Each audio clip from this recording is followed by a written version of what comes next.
Ukraine के drone हमलों से रूस गुस्से में है। राष्ट्रपति पुतिन यूक्रेन के खिलाफ बड़ा एक्शन ले सकते हैं। रूस के पास दुनिया के कुछ सबसे खतरनाक और उन्नत हथियार हैं, जिन्हें सुपर हथियार कहा जाता है। इनमें अवनगार्ड, बुरेवेस्निक, जिरकॉन, किंजल, पोसाइडन और सरमत शामिल हैं।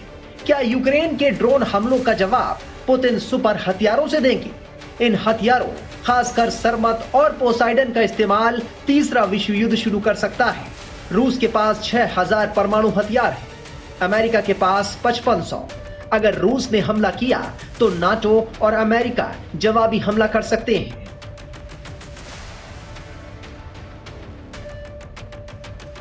पुतिन की रणनीति है कि सुपर हथियारों को रखकर डर पैदा किया जाए। ये हथियार इस्तेमाल से ज्यादा धमकी देने में प्रभावी है। अगर पुतिन इन्हें इस्तेमाल करते हैं तो वो अपनी विश्वसनीयता और सहयोगी खो सकते हैं। जानकारों का मानना है कि पुतिन युद्ध को लंबा खींचना चाहते हैं ताकि यूक्रेन और उसके सहयोगी थक जाएं। दरअसल मीडिया रिपोर्ट्स के मुताबिक रूस ने 27 मई से बाल्टिक सागर में एक बड़ा सैन्य अभ्यास शुरू किया है। इस एक्सरसाइज में 20 से ज्यादा युद्धपोत, नौकाएं और सपोर्ट वेसल्स शामिल हैं।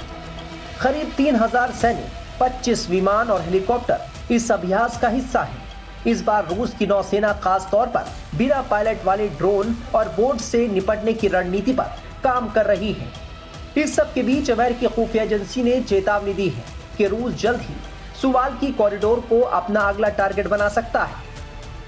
एजेंसी के मुताबिक अगर यूक्रेन में रूस को कोई बड़ी हार मिलती है तो वो ध्यान भटकाने या रणनीतिक बढ़त पाने के लिए इस कॉरिडोर पर हमला कर सकता है। सुवाल्की कॉरिडोर एक पतली सी जमीन की पट्टी है जो पोलैंड और लिथुआनिया के बीच स्थित ये पट्टी रूस के कैलिनिनग्राद क्षेत्रों और बेलारूस को आपस में जोड़ने का सबसे छोटी जमीनी रास्ता है।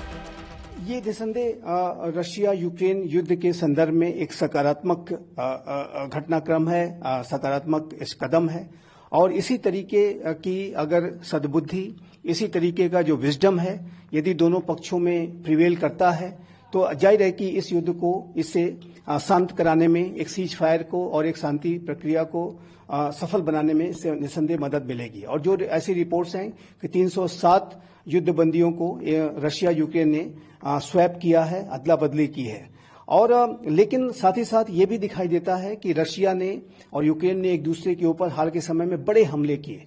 और रशिया ने अभी हाल के समय में अभी तक का इस रशिया यूक्रेन के युद्ध का फरवरी 2022 के बाद से सबसे बड़ा ड्रोन हमला भी किया, सबसे बड़ा एरियल हमला भी किया। और यूक्रेन ने भी रशिया की फोर्सेस को बड़े हमले के माध्यम से निशाना बनाया।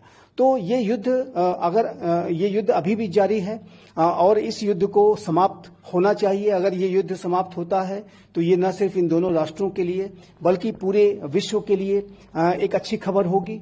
लेकिन वर्तमान समय में इस युद्ध के संबंध में जो निगोशिएशंस हैं वो अवश्य चल रहे हैं, लेकिन इसकी जो प्रक्रिया है जटिल दिखाई देती है। और रशिया यूक्रेन जिस तरीके से एक दूसरे के ऊपर अभी भी बड़े हमले कर रहे हैं और बड़े पैमाने पर एक दूसरे को क्षति पहुंचाना चाह रहे हैं, ऐसे में जाहिर है कि इस पूरी प्रक्रिया की जटिलता इससे साबित होती है। यूनाइटेड स्टेट्स ऑफ अमेरिका के राष्ट्रपति डोनाल्ड ट्रंप ने इसके ऊपर अपनी हैरानी भी व्यक्त की कि इतने बड़े हमले रशिया यूक्रेन के ऊपर कैसे कर रहा है।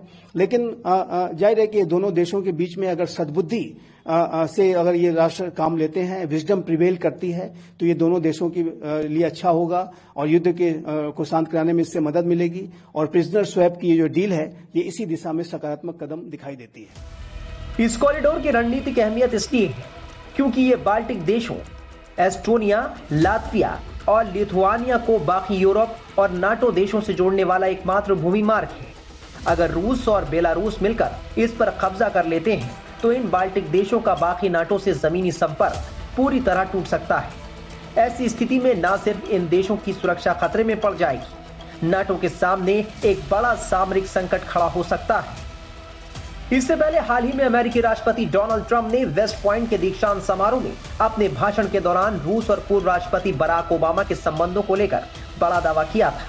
उन्होंने कहा था कि अमेरिका ने हाइपरसोनिक मिसाइल विकसित की थी जिसे विरोधियों ने चुरा लिया उन्होंने कहा कि पूर्व राष्ट्रपति बराक ओबामा ने रूस को हाइपरसोनिक मिसाइल की तकनीक दी है।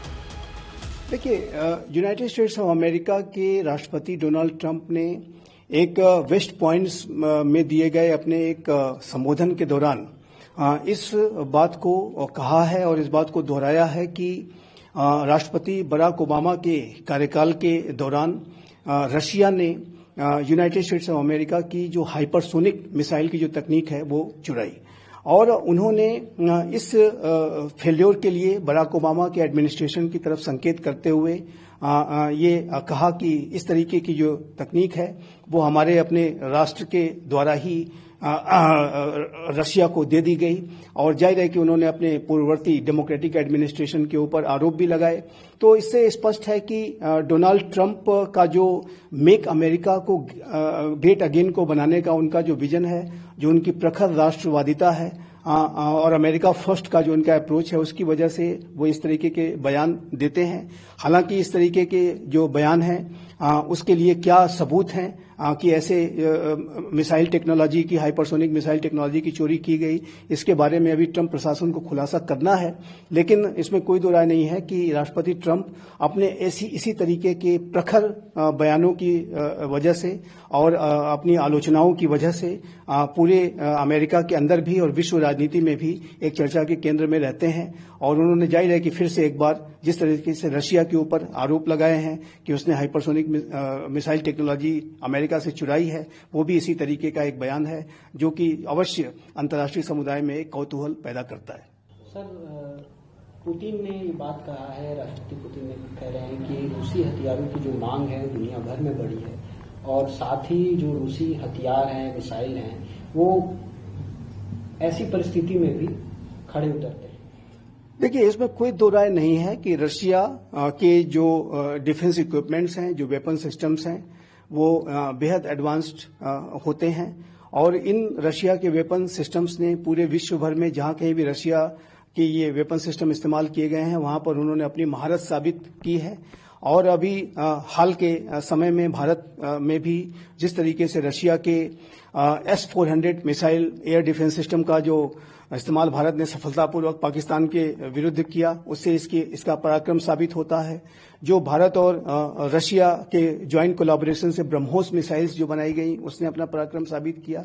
और चाहे वो सुखोई विमान हो, चाहे वो अन्य कैटेगरीज के जो वेपन सिस्टम्स हों, उन्होंने अपने पराक्रम को दिखाया है। एडमिरल गोर्स्को, जो कि भारत के द्वारा INS विक्रमादित्य नामक एयरक्राफ्ट कैरियर के तौर पर इस्तेमाल किया जाता है, वो रशिया का बहुत ही पोटेंट एयरक्राफ्ट कैरियर रहा और जाहिर है कि भारत को बड़ा लाभ रशिया से मिला है। उसी तरीके से विश्व के अनेक राष्ट्र रशिया के वेपन सिस्टम में अपनी अभिरुचि दिखाते हैं और एक ऐसे समय में कि जब रशिया के ऊपर वेस्टर्न कंट्रीज ने बड़े सैंक्शंस लगाए हैं, ऐसे में रशिया अपने हथियारों के निर्यात के लिए बाजारों की तलाश कर रहा है और इन बाजारों की तलाश करने की प्रक्रिया में रशिया के राष्ट्रपति व्लादिमीर पुतिन अपने वेपन्स की जो महारत है, उसकी जो कैपेबिलिटीज हैं, उसको अधिक से अधिक प्रोजेक्ट करने की कोशिश करते हैं। और इसी प्रक्रिया में उन्होंने ये बयान दिया है कि रशिया के जो वेपन सिस्टम्स हैं वो बेहद कारगर हैं और उन्होंने इस बात का दावा भी किया है कि इसकी जो मांग है वो लगातार बढ़ रही है। और रशिया के वेपन सिस्टम्स में हालांकि उनका ये दावा अवश्य है, लेकिन एक सच्चाई भी है, एक रियलिटी है कि रशिया के वेपन सिस्टम्स में अनेक राष्ट्रों की अभिरुचि है। बता दें कि रूस और यूक्रेन के बीच युद्ध विराम को लेकर बीते कुछ वक्त से चर्चा तेज है। अमेरिकी राष्ट्रपति डोनाल्ड ट्रंप ने खास तौर से यूक्रेन में युद्ध रुकवाने के लिए कोशिश की है। उन्होंने इसके लिए व्लादिमीर पुतिन और नेताओं से लगातार बातचीत की है और सार्वजनिक मंचों से इस मुद्दे पर बयान दिए हैं।